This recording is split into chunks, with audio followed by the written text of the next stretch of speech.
Here's everything you need to know about Asperger syndrome and why we don't hear it used as much anymore. If you're new here, hi, my name is Sarah and welcome to my channel where we do our makeup and learn about neurodiversity. In this video, we're going to be diving deep into the history of Asperger syndrome, why it's no longer a diagnosis, and the concept of something called Aspie supremacy. It all starts with an Austrian pediatrician named Dr. Hans Asperger. Asperger took special interest in children who today might be diagnosed with autism spectrum disorder. He began studying these children around 1938. In his inauguration thesis published in 1944, he described a small group of autistic psychopaths. Quick rewind here. The concept of autism was coined in 1911 by the German psychiatrist Eugen Bleuler to describe a symptom of the most severe cases of schizophrenia, a concept he had also created. According to Bleuler, autistic thinking was characterized by infantile wishes to avoid unsatisfying realities and replacing them with fantasies and hallucinations. Now back to Hans Asperger. His group of autistic psychopaths had very abstract thinking and could not relate to the concrete thinking of the real world. He said these children had special abilities and were very valuable since they would often end up highly educated in leading positions in society. Asperger believed this only applied to boys. And I quote, "The autistic personality is an extreme variant of male intelligence and male character." Some of the children in his group were thought to be curable with some curative education and were socialized back into the community. Others, who they considered lost, were placed into institutions. This is where it gets dark. Trigger warning, we're going to be talking about topics relating to the Holocaust and the Nazi regime. Starting in 1939, these children were euthanized under something called the T4 program. The T4 program was a code name for the Nazi euthanasia program. Hans Asperger began sending children who displayed any signs of disabilities to facilities such as Am Spiegelgrund. Am Spiegelgrund was a children's clinic in Vienna during World War II. It was established in 1940. I'm going to be sharing the story of a 2-year-old girl named Herta. She had sustained a brain injury after falling acutely ill with diphtheria and encephalitis a few months earlier. Diphtheria is a bacterial infection of the nose and throat that can make it difficult to breathe, and encephalitis is inflammation of the brain. The encephalitis most likely occurred due to her infection. Herta was then examined by Dr. Asperger. She had severe symptoms like seizures and intellectual disabilities. Asperger then noted, and I quote, "The child must be an unbearable burden for her mother who has 5 healthy children to care for. Permanent placement in Am Spiegelgrund appears absolutely necessary." 4 days later, Herta was sent to Am Spiegelgrund. 1 month later, the senior medical officer at Am Spiegelgrund reported to the National Committee for Scientific Registration of Serious Hereditary and Congenital Diseases in Berlin. I can't breathe.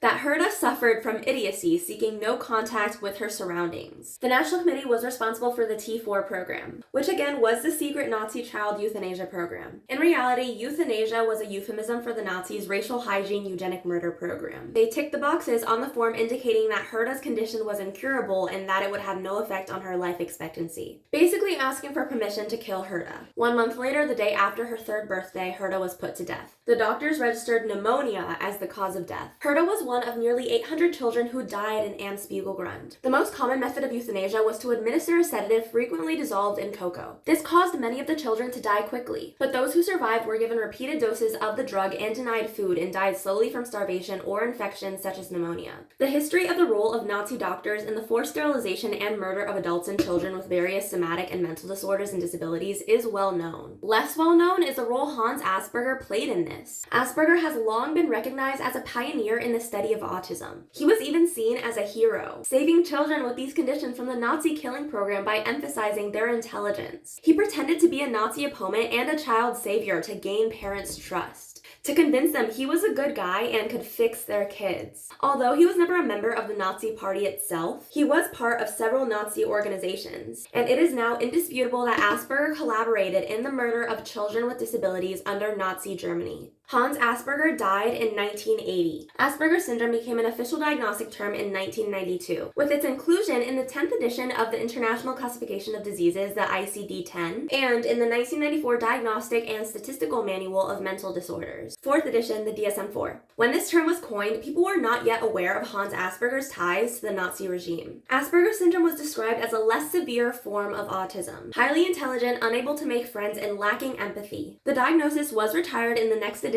of these publications, the DSM-5 in 2013 and the ICD-11 in 2019, when it was folded into the diagnosis of autism spectrum disorder. As a result of these changes, Asperger syndrome should no longer be given as a diagnosis. This change has been hailed the most controversial exclusion from the DSM, besides the removal of homosexuality, but we're not getting into that. But Asperger syndrome was not demedicalized, it was was just reclassified as autism. The reason for this reclassification of Asperger syndrome was because of its similarity to autism. There was a lack of well-defined boundaries between the two. As research continued to improve, they eventually realized Asperger's is just autism and part of the autism spectrum. Some people diagnosed with Asperger's continue to describe themselves using this terminology, usually because their diagnosis forms an important part of their identity in a way that can be detached from the official diagnostic terminology or its historical context. If you're diagnosed with it, it's your own personal preference of whether or not you want to say you have Asperger's, call yourself an Aspy, or call yourself autistic. On social media comment sections, I'm constantly seeing this discussion or argument a lot of times. Aspies in my comment section who think they're better than me, and autistic people in my comment sections telling people diagnosed with Asperger's that they can't say they have Asperger's anymore and it's just autism. The reason I don't get mad at people who call themselves Aspies or continue to use the diagnostic term of Asperger syndrome is because as an autistic person with an entirely neurodivergent family, I understand how difficult change can be for many of us. Some of us, like for me, I tend to be more open-minded and flexible, but for others, they may have a more rigid way of thinking and a desire for sameness. So when you're diagnosed with something and then it changes, that can be very stressful and difficult to adjust to. And when everyone is almost berating you like, hey, that's not a diagnosis, you can't call yourself that, that can build up some demand avoidance too. I don't like being told what to do. That makes me want to do it less. When you hear a self-proclaimed Aspie supremacist talking about how they look down on primate politics, it's difficult not to hear the disturbing echoes of white racists. In present-day neo-Nazi circles, Aspies are overtly associated with whiteness. In a forum discussion on who would be allowed to reside in the white ethno-state, for example, members argue that all Aspies will be welcome as honorary whites, since Aspies are white deep inside. Taking this into consideration and looking back at Hans Asperger and current figureheads, this ideology is still very much present and has always been present. Hans Asperger being viewed as a hero for emphasizing the talents of high-functioning autistics, stating the autistic personality is an extreme variant of male intelligence and male character. Him being a part of the Nazi racial hygiene program and actively choosing not to euthanize those who were smart and talented because they had value, unlike the rest of them. Dr. Simon Baron-Cohen leading current research in eugenics, basically trying to keep the math skills and talents but cure the autism. Praising Aspies and a so-called binary boy with a savant brain that supposedly works like a computer, an extraordinary type of mind. Saying that Asperger's is just an extreme male brain and constantly talking about the oppression of masculine men. Saying that the sexist abuse of men by women is astonishing and would never be tolerated if the subject was a joke about a woman or was black or Jewish or gay. Basically dehumanizing Aspies by comparing them to robots or electronics but recentering white masculinity. This is especially devastating because Dr. Simon Baron-Cohen is one of the top autism researchers in the world right now. When you value people for their skills, you overlook their inherent value as a person. Elon Musk announcing he has Asperger's and propagating his belief that autism can be solved. Like, this is the richest person in the world. Some people theorize that the reason he has had so many children is because he wants to pass on the good autism genes. Theories that Aspies are the next better phase in human evolution. Basically the kinship between Asperger's and social Darwinism. Social Darwinism is a theory that individuals, groups, and people are subject to the same Darwinian laws of natural selection as plants and animals, which is now largely discredited. The idea that with eugenics and social Darwinism you can recenter a particular type of human. Basically, Aspie supremacy is rooted in ableism, power, and privilege. It's very complex, but I hope this made sense. I do believe language matters. I also understand that change is difficult for many of us. It's important to understand and acknowledge history, intersectionality, and privilege. If you're diagnosed with Asperger's, call yourself an Aspie or high functioning, please take the time to evaluate whether you can take the step to change your language and whether you are doing it because you're used to it or if it's rooted in some internalized ableism. Many of us struggle with internalized ableism, myself included. It doesn't make you a bad person. This is something you can work through. There's always room to grow and better yourself. This is a personal decision. I'm not diagnosed with Asperger's. I'm a stranger on the internet.